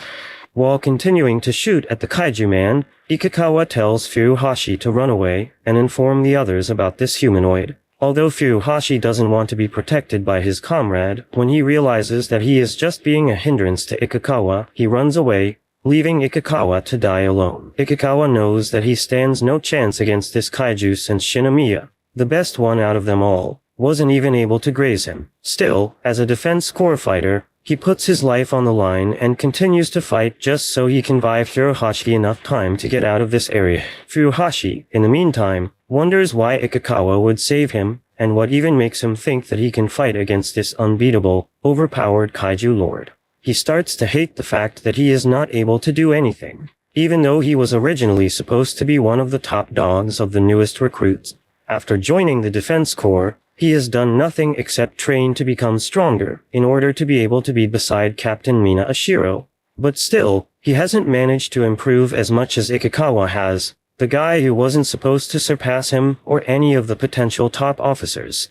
Speaking of Ikikawa, he continues to shoot at the kaiju man, who realizes that Ikikawa must know something about him since he doesn't look that shook to his core upon seeing this new species of humanoid kaiju. So, the kaiju man tries out new things and attacks Ikikawa using his 4 arms at once. This time, Ikikawa realizes that he won't be able to dodge anymore, but thankfully for him, the knucklehead, whom he told earlier to run away, has come back and saved him from being destroyed by taking the shot himself. Furuhashi realizes that he has always been a weakling who has needed to be saved by someone. For example, today by Ikikawa and in the past by Mina Ashiro. Being a Sigma male, he doesn't want to be saved by anyone else anymore, and he makes it clear to Ikikawa as well that only he gets to be the main character of this story. The kaiju man, in the meantime, continues to watch the drama of the 2 side characters, who both think that they are the main characters, and gets free entertainment from them. Ikikawa continues to tell Furuhashi to run away, but the kaiju man doesn't think that will work, as he claims that he has made it so that no one in his confined space or domain can leave without his permission. So, with no option left, the 2 determined Defense Corps fighters get up to fight for their lives and attack the kaiju man together.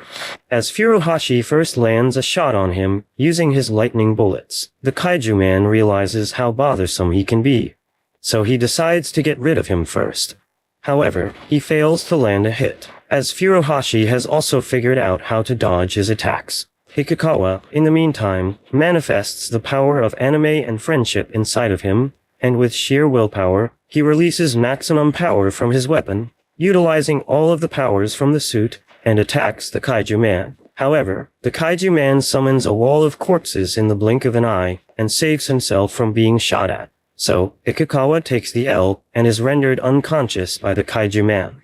On the other side, Vice Captain Hoshino learns from Ikikawa's platoon leader, Ikuruga, that both Ikikawa and Furuhashi have gone missing. Kafka and Shinomiya also learn of this news, which makes both of them realize that something has gone terribly wrong, and assuming the worst-case scenario, they predict that the kaiju man has made his appearance.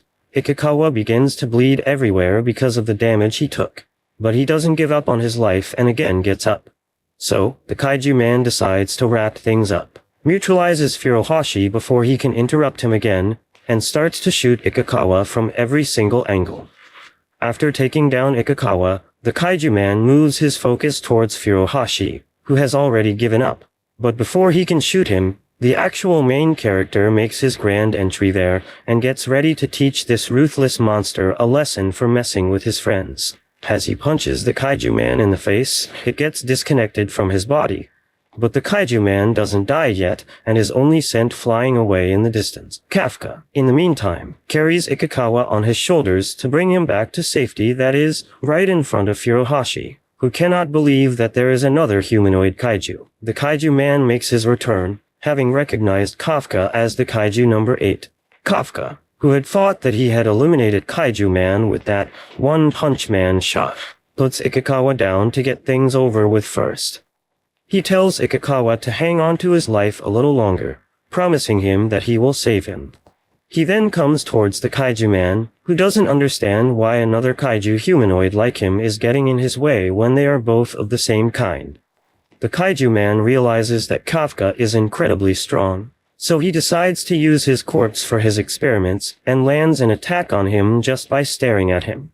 Then he mutates his entire body to take the shape of a giant mushroom tree, revealing that when he fought Furuhashi and Ikikawa earlier, he wasn't taking them seriously at all and was just playing with them for fun's sake. Kafka becomes completely enraged and turns into pure Godzilla as he channels his inner destructive powers. His body starts to glow, which allows him to move at super speed and have incredible strength. With this status boost, he closes his distance with the kaiju man before he can even know it and lands a punch on him, before the kaiju man can create another shield, just like when he did when Ikikawa attacked him.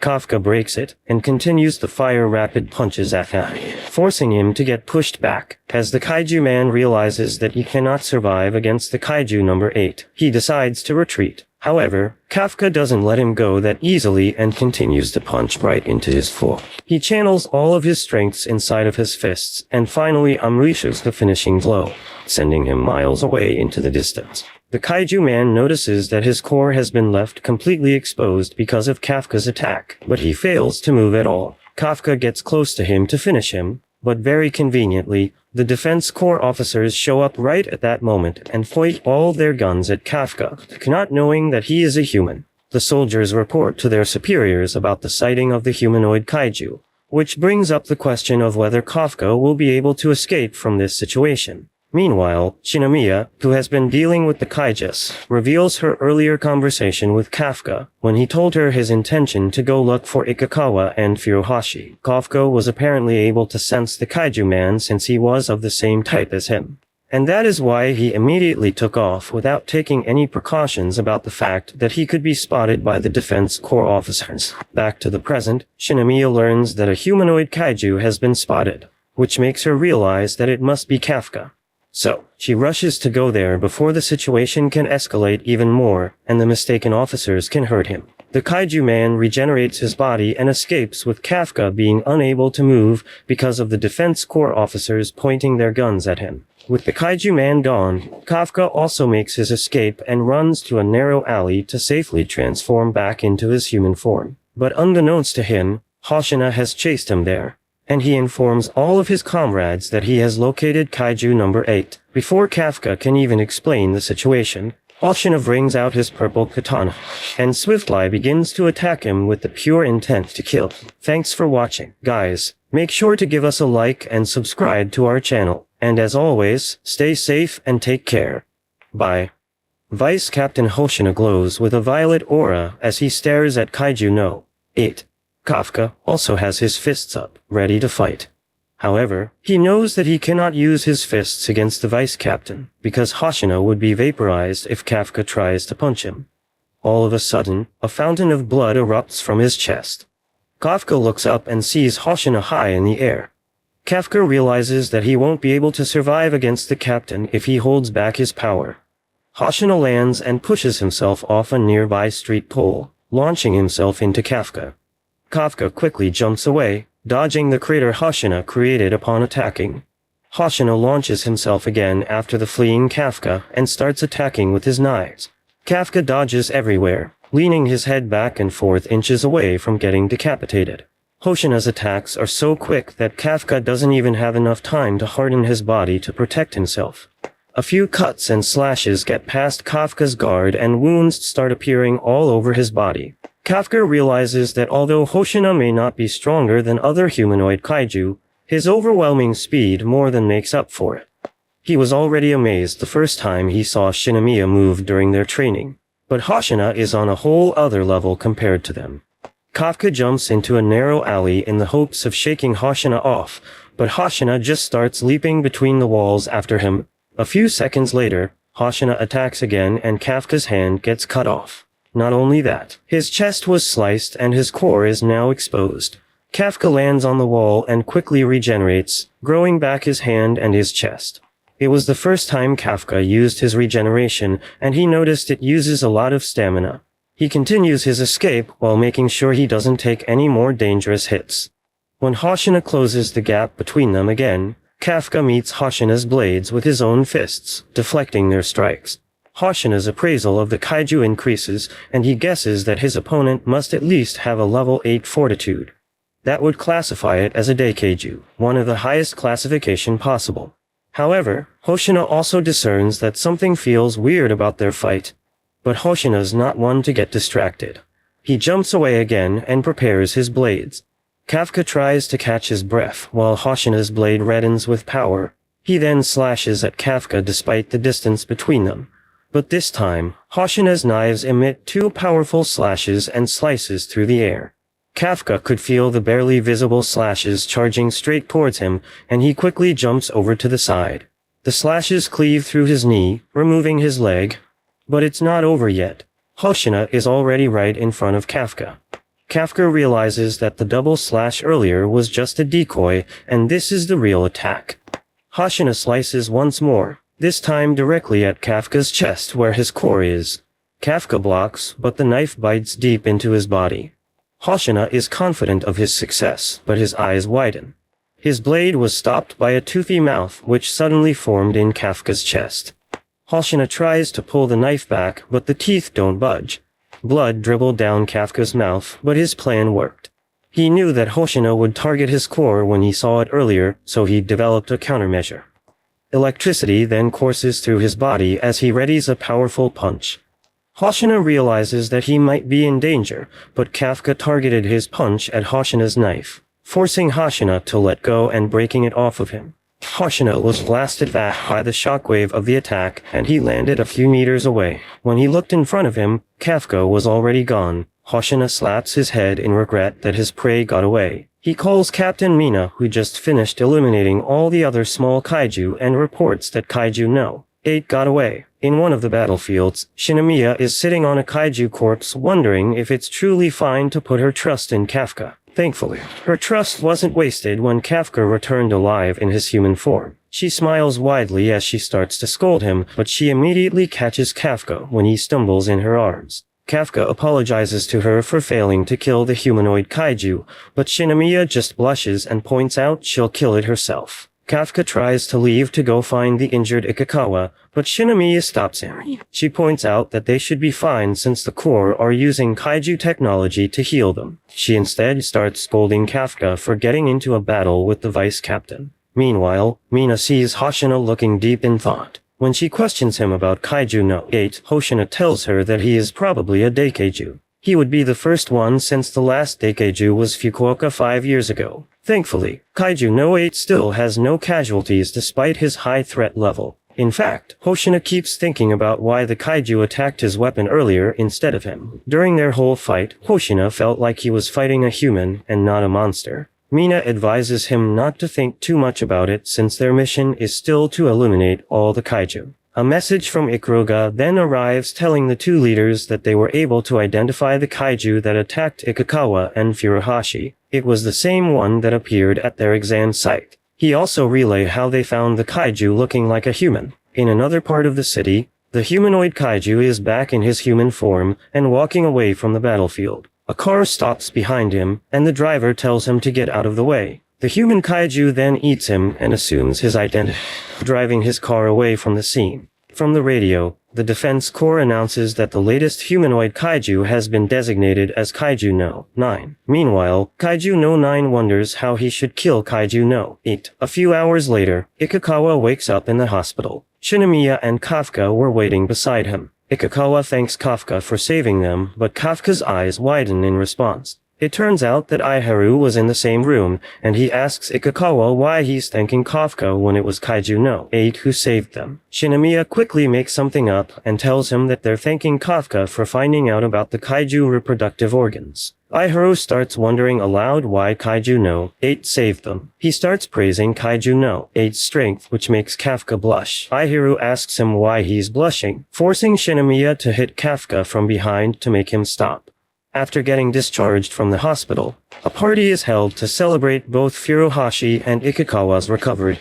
All of the Defense Corps rookies congratulate both of them on leaving the hospital, which puts both of them at surprise as they didn't expect such special treatment from their cheapskate comrades. Kafka mentions that this celebration party is held not only to celebrate Furuhashi and Ikikawa's recovery, but also to celebrate their first win in their debut mission.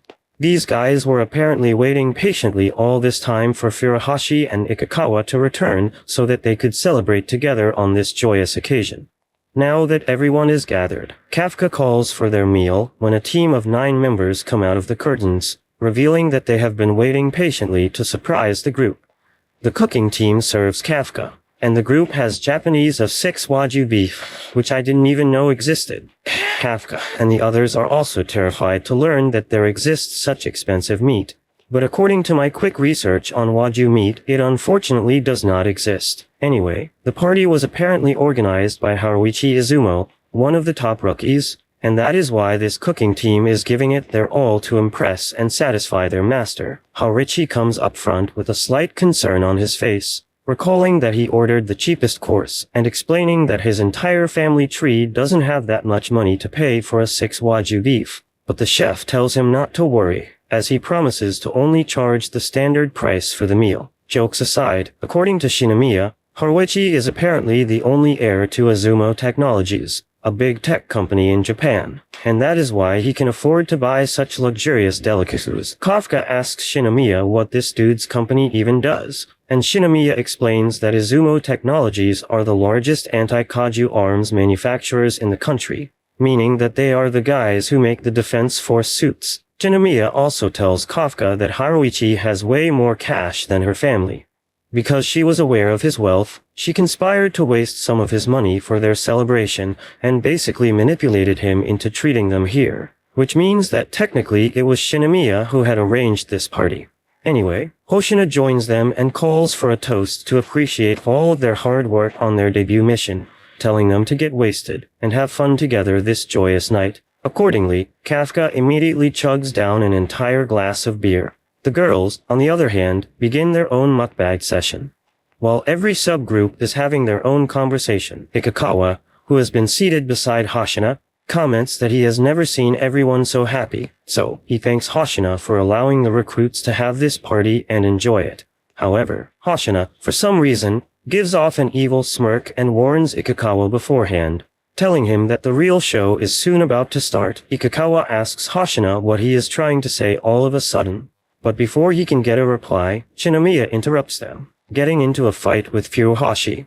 She calls him selfish and a big show-off for always trying to look good without having any top skills and shouts at him, telling him that he shouldn't make everything so personal. Furuhashi becomes infuriated by her statement and calls her out for having double standards because she herself tends to take anything and everything quite personally. She also reminds her of the time when she almost sacrificed her own life for her family's pride. On the other hand, Kaguragi, the guy who doesn't get any screen time, gets into a fight with Izumo, which confuses Ikikawa as he doesn't understand why they are arguing over nothing. Kafka joins in being completely drunk and asks Izumo for advice, as he hasn't been able to release much power. He thinks that his suit is defective, but Kaguragi doesn't think that is the case and spits the hardest fact on Izumo, telling him that it is his fault for being the weakest loser here. As almost everyone begins to argue with each other, Ikikawa wonders what in the world is going on when he finally realizes that all of the groups are actually talking about their first mission and criticizing each other for their mistakes, which is good because in this way they will all be able to figure out where they are lacking. Kafka picks up a fight with Kaguragi to showcase him both of their strengths in an arm wrestling match, but he loses almost instantly. Similarly, the others also get into a fight and begin to beat each other up. This chaotic situation just shows what Hoshina meant when he said that the real show is about to happen soon. Hoshina begins to laugh at Barry, revealing that every year, the rookies tend to fight each other at their celebration parties, which makes this a yearly tradition. Meanwhile, Haruichi meets with Chef Dajima, who thanks him for collaborating with them after such a long time. Dajima asks Haruichi how his father is doing, but he doesn't satisfy the old man with an answer as he hasn't talked to his father in a long time.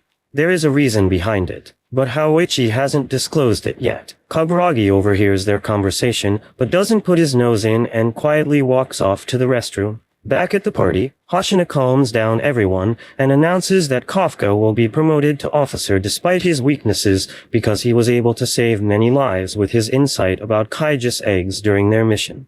Kafka gets officially welcomed to the team and is cheered for still having what is leader his old age. The next day after the party, Kafka gets his official officer's suit from Captain Mina Ashiro, who doesn't wait a moment to discourage him, telling him that with his talentless body, he won't be able to fight by her side, even if he tried for a lifetime. But Kafka doesn't take her words negatively and is glad that she at least remembers that he wants to fight beside her. So, he casually tells Mina to wait for him, which gets him punished by her for not addressing her with proper respect. Before taking off, Mina tells Kafka to not disappoint Hoshina, revealing that it was Hoshina who saw potential in him and was the only person who recommended him to be a full officer in the Defense Corps. So, Kafka begins to study hard and stays late at night in his studies when he notices that someone is in the training room. As his curious mind tells him to head inside, he finds Hoshina sparring alone. mimicking his earlier fight with Kaiju number 8. Hoshina stops upon seeing Kafka and explains that he is in the middle of devising a strategy to defeat Kaiju number 8, which terrifies Kafka as he doesn't want to be hurt anymore by this terrifying little man like it. Still, Kafka shows his respect to Hoshina and gives him a proper salute, as he knows that Hoshina is only training this late at night because he wants to protect the people of this country and his comrades from the unknown threats that are these new humanoid kaijus. Meanwhile, up in the sky, a mysterious crimson-colored kaiju is flying with his army of kaiju dragons, definitely on the way to bringing trouble for the Defense Corps. That's it for this video. Give us a like if you want the next part, and make sure to subscribe to our channel for more anime content. Thanks, bye. It is late at night at the Defense Forces base, but Vice Captain Hoshina is still awake in front of a laptop. He's intently studying everything they know about Kaiju no 8. From the reports of his first sightings to his observed behavior. He compares it to the battle he had with a kaiju, and he couldn't help but conclude that Kaiju no 8 feels strangely human. And then, there's a low Kaiju no 9 who could speak and disguise itself as a human. Is something strange happening to the kaijus? At the same time, Kafka is at their barracks rooftops drinking beer. He's also going over the conversation he had with Hoshina and how Hoshina now expects much of him. He slaps himself awake and promises to not let the others down. Kafka is about to go to sleep when he notices something in the horizon. A bunch of meteors are directly falling and heading straight for him. Kafka shields his face from the intense heat of the meteors as they come crashing down all around him.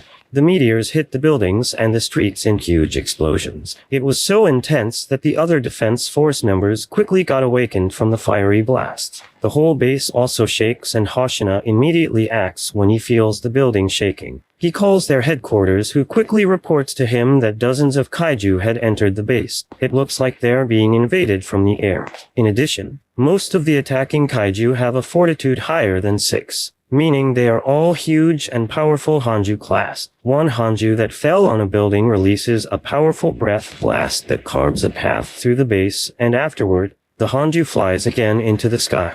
Hoshina dons his combat suit and contacts the others. Since Captain Mina is away, he'll have to take charge. He orders everyone to lure as many kaiju as they can towards the training area. They have to make sure none can get off the base and endanger civilians. The other officers gear up and rush towards the exit, while Hoshina ponders their situation. They haven't heard any damage reports from outside, so it might be possible that the target of the kaijus is the base itself. On the rooftop, Kafka gazes around their base and sees the numerous flying kaijus. Below him, buildings are in ruin, and the whole base seemed to be in flames. The kaijus above also look like wyvern types, which are especially dangerous. He was about to join the others when he remembered something important about wyvern-type kaijus, so he tried to contact the vice captain. Hoshina is instructing his officers in the field to assemble with rifles, so they can shoot down the kaijus. They are moving to formation when Kafka's call arrives. Kafka explains to Hoshina that they only see about a dozen or so wyvern-type kaiju each year, but every time they appear, there's always something in common. Wyvern-type kaijus are always alone.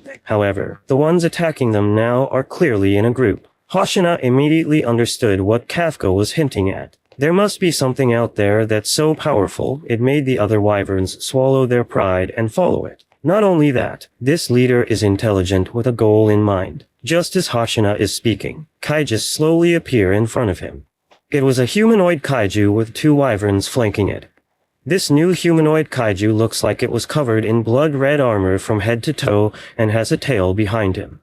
The blood-red kaiju then walks up to them and asks Hoshina if he's the most powerful human in the base. Hoshina realizes that this new kaiju can also speak, and he replies yes since the captain isn't at the base. The kaiju accepts his answer and tells Hoshina he will be his prey. Meanwhile, back at headquarters, analysis of this new enemy had just finished.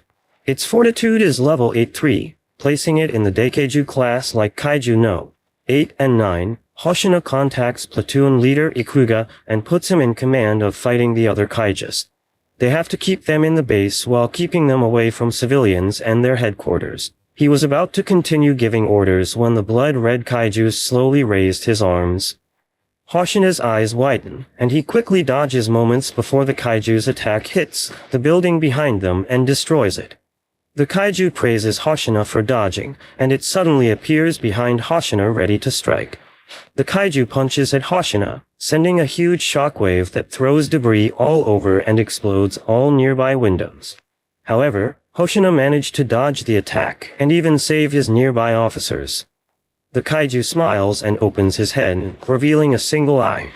It then screams loudly in the air, causing all the other wyverns to respond with cries of their own.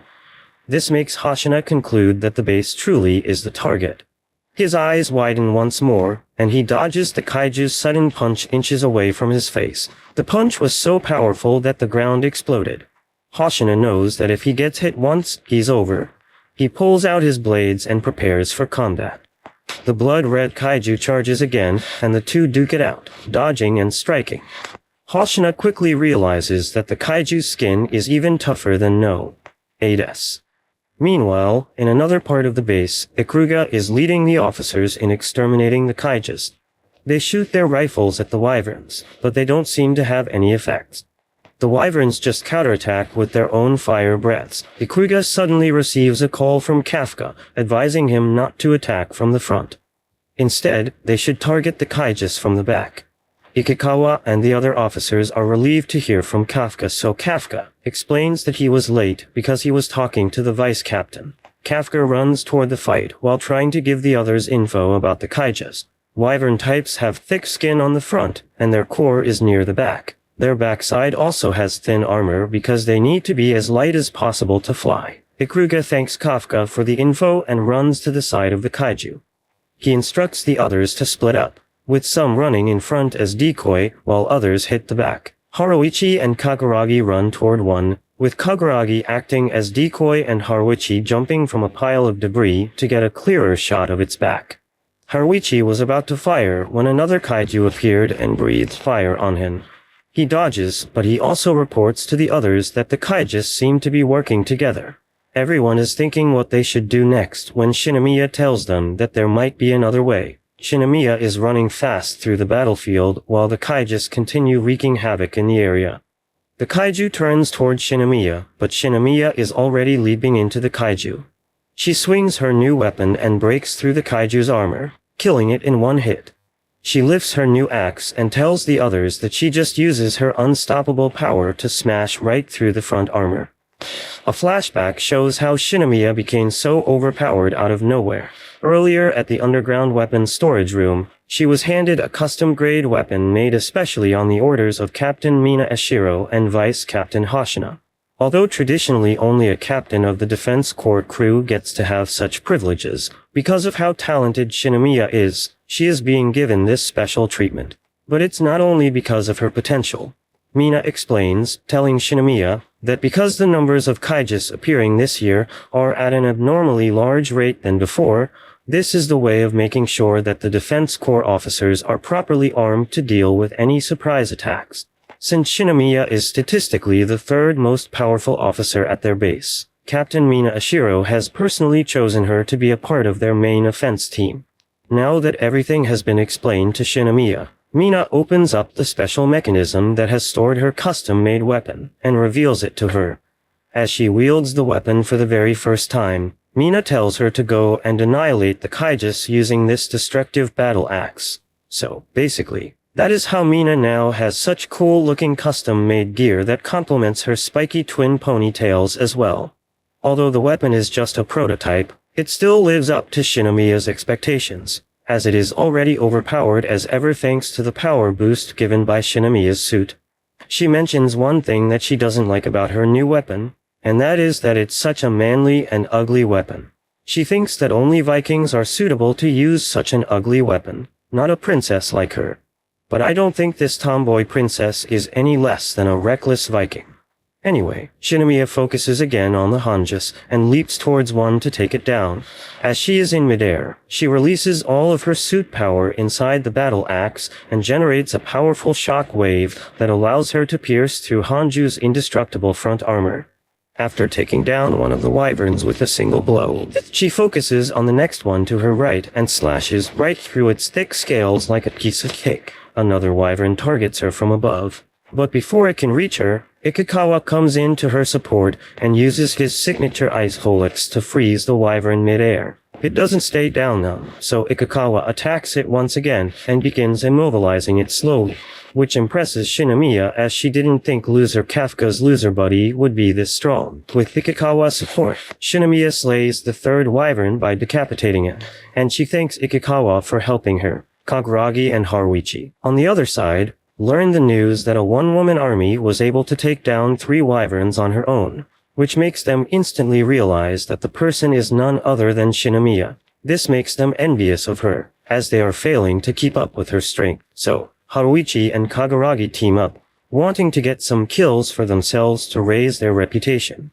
and decide to hit the enemies from behind whenever Shinomiya isn't paying attention. Meanwhile, Hoshina is still battling against the Crimson Daikeiju leader, who keeps pushing him behind. Beaten by speed, Hoshina is forced to fall back and dodge, and isn't able to counter once at all. Hoshina is able to sense and see the glaring laugh of the Daikeiju, which makes him realize that the Daikeiju is actually enjoying their fight. As he continues to fall back, he asks Okunobi to open their base's gate 3, wanting to exit from there. He wonders why this kaiju is laughing since traditionally kaijus aren't supposed to have any sort of emotion in them. The Daikeiju takes a moment to speak with his first formidable opponent, commending him for being such a strong human, as there aren't many kaijus who are as strong as him. The Daikaiju also states that he is not only excited because he is enjoying their fight, but also because he wants to eat Hoshina, revealing that consuming a strong human will make him even stronger. In any case, the Daikeiju continues to play with his prey and dashes right in front of Hoshina, landing a straight punch at him.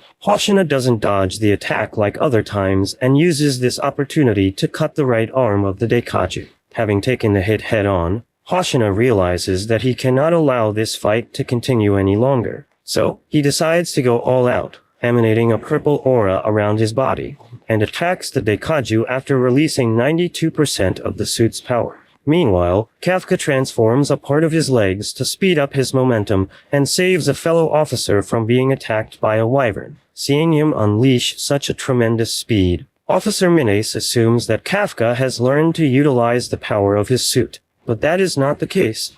So, he tries to make an excuse for her and doesn't realize that the wyvern is still behind them and ready to launch a second attack. Fortunately for them, Shinomiya comes to their rescue and slays the wyvern with one slash with her battle axe. Ikikawa also comes there to assist Shinomiya and assigns Kafka and Minace the task of rescuing the other injured officers. Ikikawa also subtly tells Kafka to be careful and reminds him that he has strong fellow officers, so he doesn't need to use his secret powers. Kafka sees the entire team working together against the wyvern, and that amazes him. The veteran officers who were off duty also joined in to defend their base and began to push back the kaijus without needing to have their captainia's support. This makes Kafka proud of all of his comrades, and he starts feeling grateful to have been chosen as a member of the 3rd Division of the Defense Corps. Hoshina declares bluntly that the humans will be winning this fight against the wyverns and, right after, starts attacking the Daikeiju,